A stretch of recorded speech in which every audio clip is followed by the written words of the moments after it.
بسم اللہ الرحمن الرحیم۔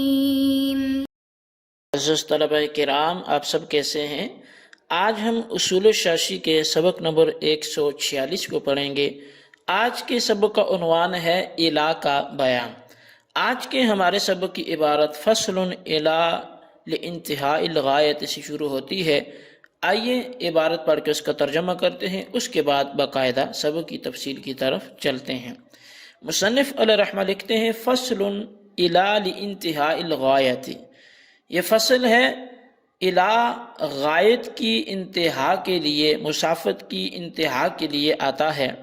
ثم ہوا فی بعض الصور یفید معنی امتداد الحکم، اور پھر الا بعض صورتوں میں حکم کے امتداد کے معنی کا فائدہ دیتا ہے۔ وفی بعض الصور یفید معنی الاسقاط، اور بعض صورتوں میں الا اسقاط حکم کے معنی کا فائدہ دیتا ہے۔ فَإِنْ أَفَادَ الْإِمْتِدَادَ لَا تَدْخُلُ الْغَایَةُ فِي الْحُکْمِ، پس اگر الا امتداد حکم کا فائدہ دے تو غایت حکم میں داخل نہیں ہوگی۔ وَإِنْ أَفَادَ الْإِسْقَاطَ تَدْخُلُ، اور اگر الا اسقاط حکم کا فائدہ دے تو پھر غایت میں جو مغیہ میں وہ داخل ہوگی۔ نظیر الاول، پہلی کی مثال یہ ہے کہ اشتریت ھذا المکان الی ھذا الحائط، کہ میں نے یہ مکان اس دیوار تک خریدا۔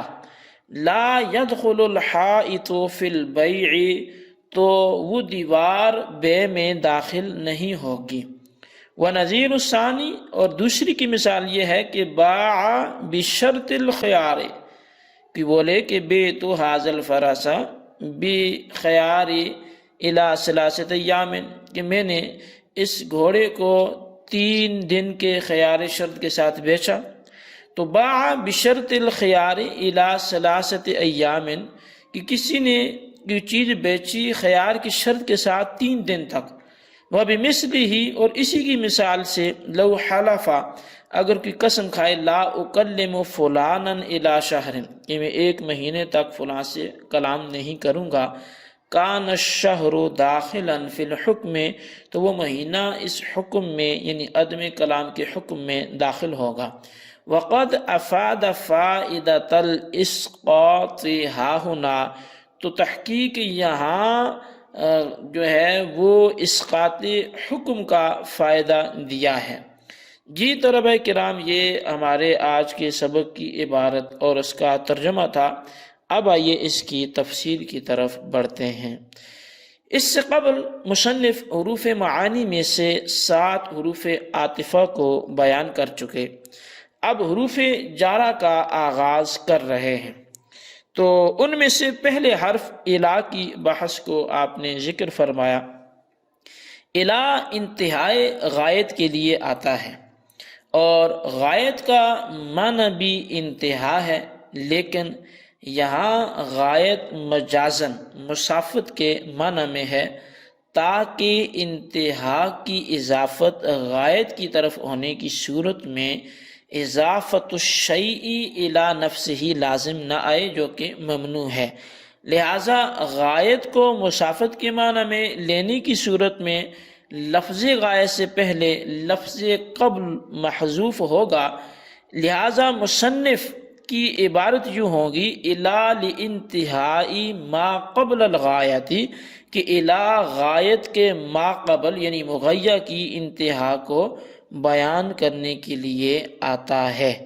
تو یہ الا کے حوالے سے کچھ تمہیدی گفتگو تھی۔ اب مصنف علیہ رحمہ اس کی تفصیل کو بیان کرتے ہوئے لکھتے ہیں ثم ہوا فی بعض الصور، یہاں سے الا کے ما قبل کو مغیہ اور ما بعد کو غایت کہتے ہیں۔ یعنی آپ یہ سمجھیں کہ ایک غایت ہوتی ہے، ایک مغیہ ہوتا ہے۔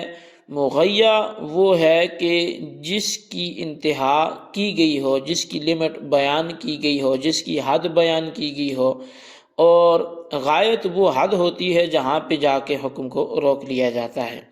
تو اب الا کے ما قبل کو مغیّہ اور الا کے ما بعد کو یعنی جو الا کے بعد آئے گا غایت کہتے ہیں۔ غایت مغیّہ کے حکم میں داخل ہوگی یا نہیں، اس میں مشہور 4 مذاہب ہیں۔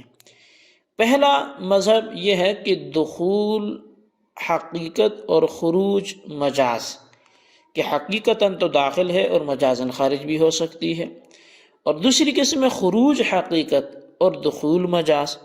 تیسری صورت جو ہے، تیسرا مذہب دخول و خروج دونوں حقیقت، اور چوتھا یہ کہ الا نہ دخول پر نہ ہی خروج پر دلالت کرتا ہے بلکہ اس کے لیے دلیل و قرینہ کی حاجت ہے۔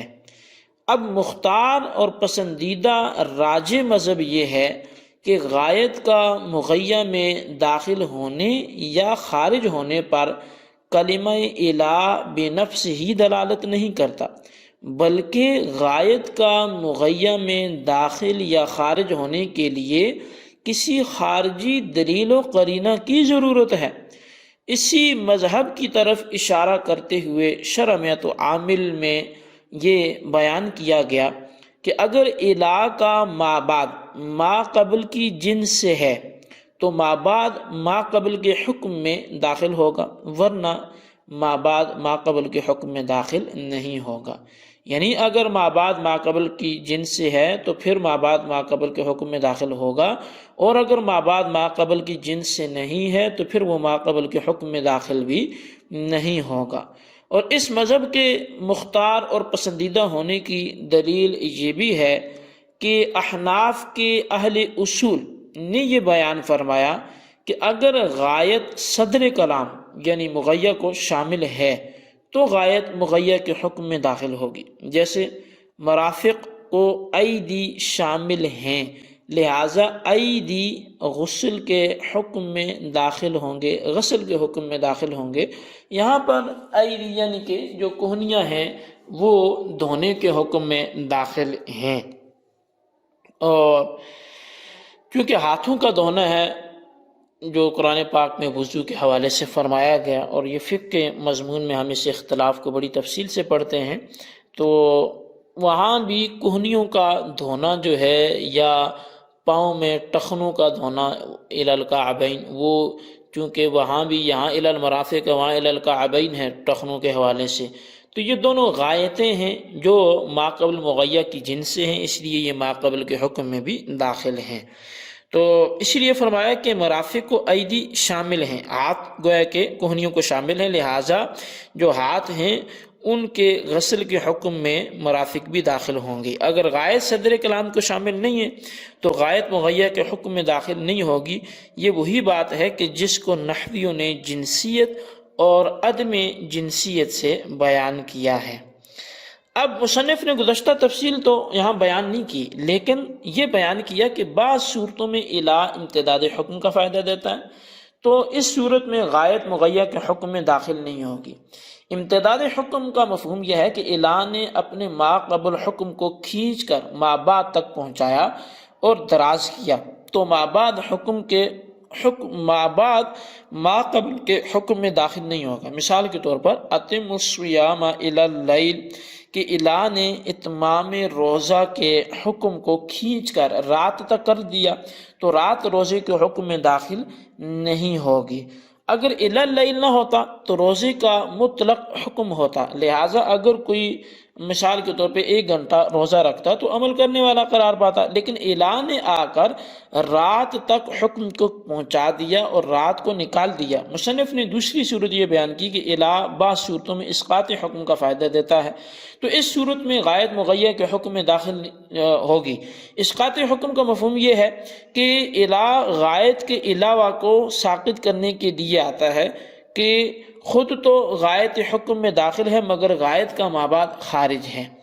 اب پہلے کی مثال یہ ہے، امتداد حکم کی مثال یہ ہے کہ اگر کسی شخص نے کہا اشتریت ھذا المکان الی ھذا الحائط، کہ میں نے یہ مکان اس دیوار تک خریدا، تو اس دیوار اس بے میں شامل نہیں ہوگی، اس لیے کہ الا نے بے کے حکم کو کھینچ کر اس دیوار تک پہنچا دیا، تو دیوار بے کے حکم میں داخل نہیں ہوگی۔ اور دوسری کی مثال یعنی اسقاط حکم کی مثال یہ ہے کہ اگر کسی شخص نے کہا بیت الفرس بشرط الخیار الی ثلاثۃ ایام، کہ میں نے گھوڑا 3 دن کے شرط خیار کے ساتھ بیچا، اس مثال میں الی اسقاط حکم کا فائدہ دے رہا ہے، اس لیے کہ اگر الا نہ ہوتا تو بیت بشرط الخیار کی وجہ سے خیار ابدی حاصل ہوتا کہ جس سے بے فاسد ہو جاتی، تو الا نے آ کر اس خیار کو سمیٹ کر 3 دن تک کر دیا، لہٰذا اسقاط حکم کی وجہ سے جو غایت ہے یعنی 3 دن تو مغیہ میں داخل ہے، لیکن ان کے علاوہ ایام خارج ہیں۔ اسقاط حکم ہی کی دوسری مثال یہ ہے کہ اگر کسی نے قسم کھاتے ہوئے کہا واللہ لا اکلم فلانا الی شہر، اللہ کی قسم میں فلاں سے 1 مہینے تک کلام نہیں کروں گا، تو اس مثال میں الا اسقاط حکم کا فائدہ دے رہا ہے، اس لیے کہ اگر الا نہ ہوتا کلام نہ کرنے کی قسم ہمیشہ کے لیے ہوتی، اور الا نے آ کر اس کو سمیٹ کر 1 مہینے تک کر دیا، لہٰذا اسقاط حکم کی وجہ سے غایت 1 مہینہ تو مغیہ یعنی کہ قسم میں داخل ہے، لیکن اس کے علاوہ 1 مہینے کے علاوہ وہ خارج ہے۔ تو یہ ہمارا آج کا سبق تھا۔ آج کے سبق کو اچھی طرح نوٹ کریں اور اس کا خلاصہ اپنے رجسٹر پر لکھیں، بالخصوص ان سوالات کے جوابات دیں۔